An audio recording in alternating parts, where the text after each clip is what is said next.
Queridos irmãos e irmãs que nos acompanham pelas redes sociais, retomamos agora o tempo comum, os domingos do tempo comum. Semana passada tivemos a festa da Santíssima Trindade e agora recomeçamos o 10º domingo do tempo comum. O Evangelho que mostra esse combate entre Cristo e Satanás é preparado por essa primeira leitura do livro do Gênesis, capítulo 3, uma leitura muito conhecida, a leitura do pecado original. Só que aqui hoje esse trecho fala mais as consequências do pecado, que no fundo foi um pecado de soberba, de desobediência. A serpente, sempre enganadora, mentirosa, propôs a Eva e a Adão: vós sereis como deuses, conhecedores do bem e do mal. Não é verdade o que Deus falou, que vocês não podem comer dessa árvore? Deus é ciumento de vocês, Deus não quer que vocês sejam como Ele. Impressionante a insídia do demônio, mentiroso, sempre querendo colocar em dúvida o amor de Deus, para separar o homem da fonte da vida, que é a amizade com Deus. Bom, aqui então aparece logo após o pecado. Eva escuta a catequese da serpente, desobedece a Deus, come do fruto e dá também para o seu marido Adão. Os dois tinham recebido, por causa que Deus os amava, essa proibição. Era uma proibição para o bem deles, para que eles não morressem. Tá bom, eles desobedecem na sua liberdade e começa o trecho de hoje. Depois que o homem comeu da fruta da árvore, o Senhor Deus chamou Adão dizendo: onde estás? Toda tarde Deus encontrava com o homem e conversava com ele, como um amigo conversa com o seu amigo. Naquela tarde o homem sumiu, teve medo e fugiu da presença de Deus. O pecado faz isso. O pecado faz com que o homem tenha medo de Deus. Não mais uma relação de amor, de amizade, de gratidão, mas de medo. E Adão responde: ouvi a tua voz no jardim e fiquei com medo, porque estava nu e me escondi. Eles estavam nus antes e não se envergonhavam. Agora essa nudez é símbolo do vazio que ficou, porque pecando, duvidando do amor de Deus, eles cortaram a fonte da graça, a fonte do amor, e se sentiram vazios, mortos interiormente, estranhos a si mesmos. Impressionante, irmãos, como o pecado destrói o íntimo do homem, o esvazia daquilo que dá sentido à vida, que é o amor de Deus. E Deus fala: quem te disse que estavas nu? Comeste da árvore que eu te havia proibido de comer? E o Adão diz: a mulher que tu me deste por companheira, foi ela que me deu do fruto da árvore e eu comi. Adão não assume a culpa. Adão joga a culpa em Deus e na mulher. A mulher que você me deu, que tu me deste, a culpa é dela. E ele pergunta para a mulher: que fizeste? Por que fizeste isso? E a mulher respondeu: a serpente me enganou e eu comi. Nenhum deles assume a culpa. É interessante isso, irmãos. Tem um padre da igreja que disse que quando Deus perguntou para Adão e para Eva: onde é que vocês estão? O que vocês fizeram? Por que estão assim? Deus só esperava escutar uma palavra para perdoá-los e começar tudo de novo. Essa palavra é: perdoa-me, perdoa-nos. Mas o que ele escutou? A culpa é dela, a culpa é dele, é da serpente. Quando uma pessoa não assume a culpa, e é muito comum na nossa vida, quando alguém faz alguma besteira, a gente encontrar um bode expiatório, alguém para jogar a culpa. Como é difícil reconhecer-se pecador, como é difícil, porque nos falta humildade, nos falta confiança na misericórdia de Deus. Então, não dá para ser perdoado se eu não reconheço a culpa. Interessante que Deus pergunta para o Adão, pergunta para Eva, mas não pergunta para a serpente. Com o diabo não se dialoga, com o diabo não se conversa. O diabo é intrinsecamente mau.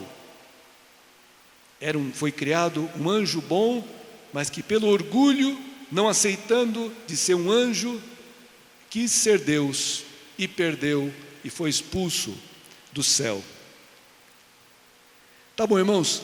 No meio dessa tragédia que é causada, porque a serpente, Deus não pergunta, Ele fala: porque fizeste isso, serás maldita entre todos os animais domésticos e todos os animais selvagens, rastejarás sobre o ventre e comerás todos os dias o pó da terra.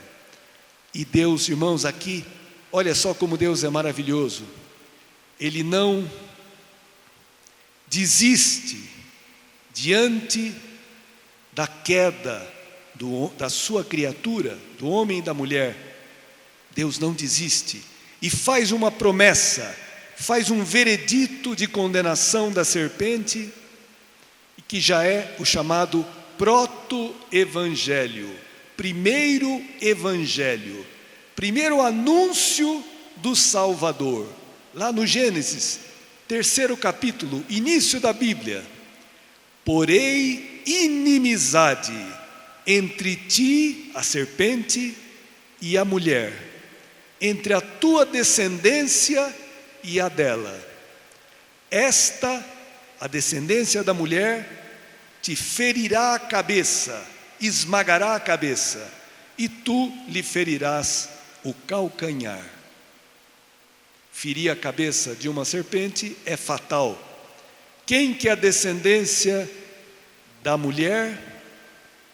Jesus Cristo. Quem que é a nova Eva? Maria. O filho de Maria e filho de Deus, já foi prometido aqui no Gênesis, que vai esmagar a cabeça da serpente, dentro do coração do homem. E é disso que nos fala o Evangelho. Jesus é esse filho da mulher, que veio para destruir as obras do mal, as obras do demônio. E ele começa a sua missão. Ele, depois de escolher os apóstolos, ele volta para casa. A sua casa agora é em Cafarnaum, junto da casa de Pedro. E se reúne tanta gente para escutar a sua palavra, para ser curado, para ser exorcizado, que eles nem sequer podiam comer direito. O Evangelho de Marcos várias vezes salienta essa realidade. Era tanta gente que procurava Jesus para ouvir sua palavra, que era uma palavra que dava esperança, era uma palavra que tinha poder de libertar o coração do homem. E Jesus curava os cegos, multiplicava os pães, purificava os leprosos, fazia um paralítico andar, fazia um surdo escutar, exorcizava os demônios. Todos sinais ele fazia de que ele era o Salvador, o Messias. E os escribas, os catequistas, os teólogos da época de Jerusalém espalham um fake news. Fake news não é de hoje. Hoje é uma praga autêntica, mas ele é velho como a humanidade. Qual o fake news que os escribas espalharam? Jesus expulsa os demônios pelo demônio. Imagina, é pelo príncipe dos demônios que ele expulsa os demônios. Olha só que mentira, que calúnia. Dizer que Jesus, tudo que ele faz de bem, libertando as pessoas, curando as pessoas, dando esperança às pessoas, é por Satanás. Esse fake news atingiu também os parentes de Jesus. Aqui diz: quando souberam disso, que Jesus não tinha tempo nem para comer, se dedicava totalmente à missão, os parentes de Jesus saíram para agarrá-lo, porque diziam que estava fora de si, que tinha enlouquecido. Isso é sinônimo de estava endemoninhado, tinha o demônio. O Evangelho, essa parte dos parentes de Jesus, interrompe aqui e vai continuar no final, quando eles ficam de fora e mandam avisar Jesus que eles querem falar com ele. Queriam levá-lo, achavam que ele estava ruim da cabeça, queriam levá-lo à força. E Jesus está dentro de casa, cercado de gente sentada ao seu redor. A posição do discípulo é sentado aos pés do Mestre. Seus apóstolos, que é a sua nova família, e as pessoas que tinham ido lá para escutá-lo e para serem curadas. E falam, dão um recado para Jesus: tua mãe e teus irmãos estão aí fora e querem te ver. E Jesus fala uma palavra chocante para nós: quem é minha mãe? Quem são meus irmãos? Aqui estão, aqui dentro, a minha mãe e meus irmãos. Quem faz a vontade de Deus, esse é meu irmão, minha irmã e minha mãe. Ou seja, a minha família não é a do sangue, é a da fé. Qual fé? A fé de quem faz a vontade de Deus e não a sua. Alguns teólogos dizem que Jesus fez um maior elogio para sua mãe Maria, que certamente foi levada meio à força para tentar fazer uma pressão psicológica em Jesus, para ele parar com aquele negócio. Mas porque ninguém fez a vontade de Deus mais plenamente do que a Virgem Maria. Mas de qualquer forma, irmãos, é uma palavra para nós. Se eu quero ser da casa de Jesus, da descendência de Jesus, eu devo fazer a vontade de Deus. E para fazer a vontade de Deus, eu preciso da graça de Deus, porque ninguém faz a vontade de Deus somente com as suas forças, ou no cumprimento da lei, mas na fé de Jesus Cristo, acreditando no amor de Deus.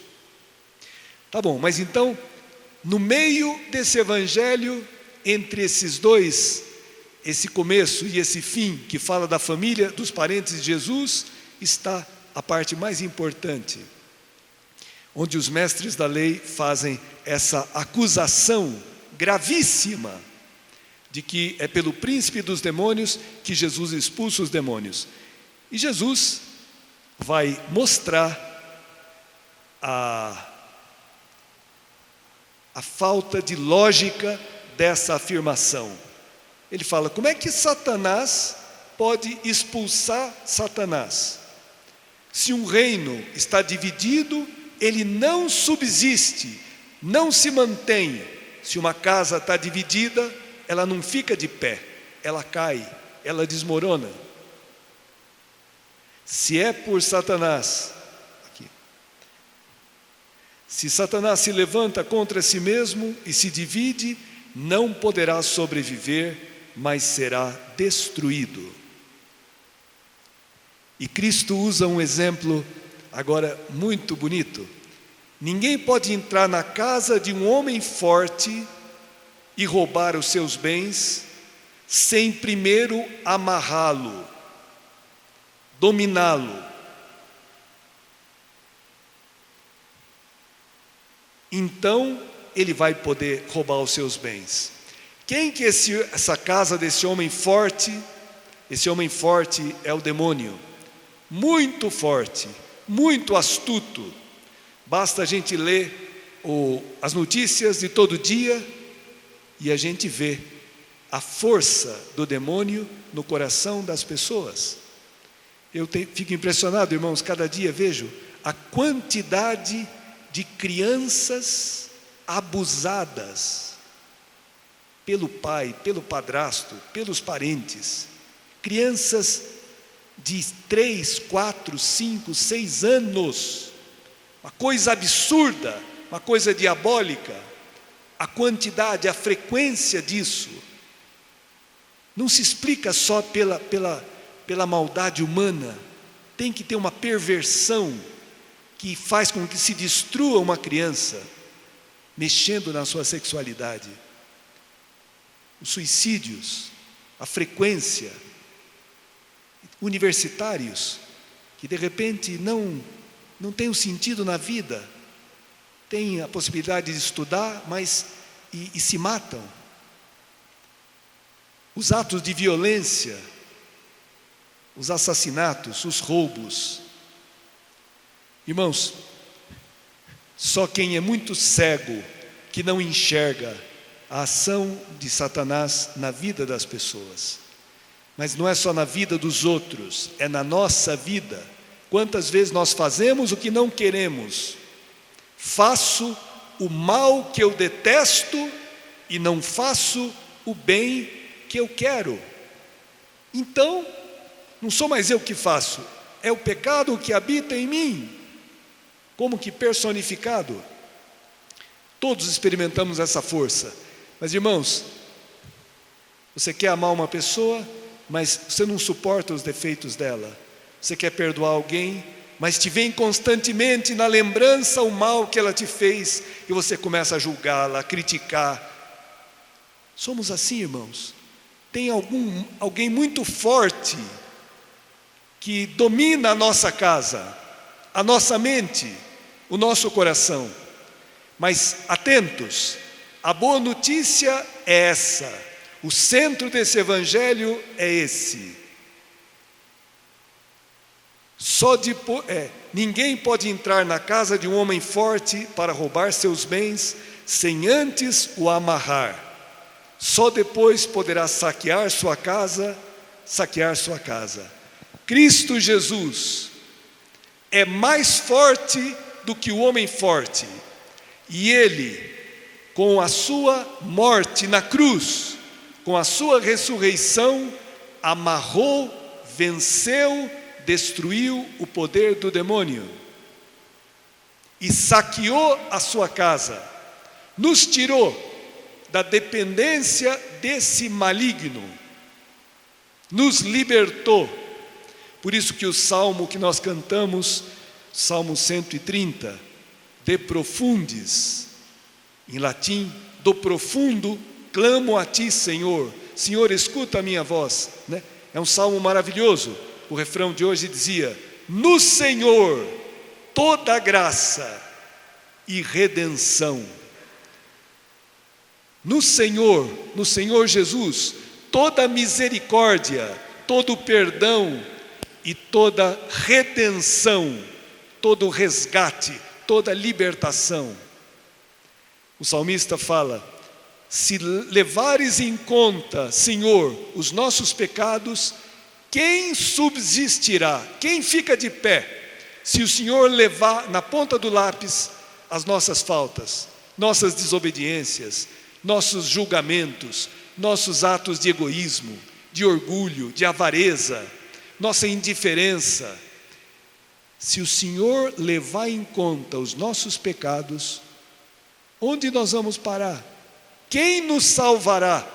É um salmo maravilhoso. E completa: mas em vós se encontra o perdão.